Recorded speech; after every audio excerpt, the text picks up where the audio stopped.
Bonjour Rémi Prudhomme. Bonjour. Vous êtes professeur émérite des universités, vous avez notamment été directeur adjoint de l'environnement à l'OCDE et vous publiez aux éditions de l'Artilleur le livre Le mythe des énergies renouvelables, quand on aime, on ne compte pas. Vous y dénoncez notamment le discours amoureux autour des énergies renouvelables et la fragilité des arguments des défenseurs des énergies renouvelables. Alors quelles sont-elles, ces fragilités ? D'abord, quand je parle des énergies renouvelables, je pense exclusivement à l'éolien et au photovoltaïque pour la raison que ce sont les principales qui font 90% des renouvelables lorsque l'on exclut l'hydraulique. Non pas que le reste soit sans intérêt.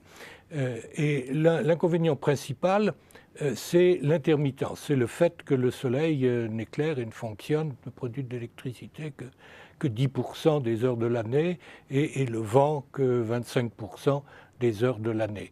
Et comme la demande d'électricité fluctue elle aussi dans le cours de la journée, dans le cours de l'année, on constate que malheureusement ces deux courbes ne coïncident pas.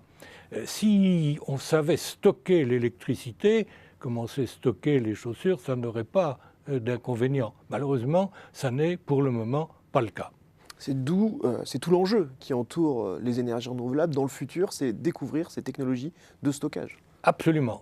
Si on arrive à trouver, ce n'est pas du tout impossible parce que des moyens considérables, à juste titre, sont mis en œuvre pour trouver des moyens de stockage coûtant pas trop cher et pouvant stocker pour de longues périodes de temps, alors la problématique des renouvelables sera complètement transformée. Et si on va au-delà de ces technologies, de ces innovations, qu'est-ce qu'on peut espérer des énergies renouvelables dans le futur ?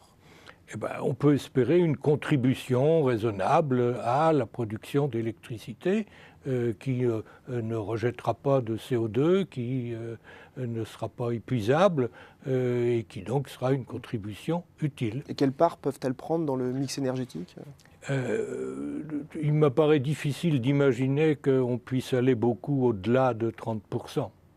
Dans le meilleur des cas et dans un futur très lointain, et ceci dans l'hypothèse où il y aurait des progrès considérables dans le stockage.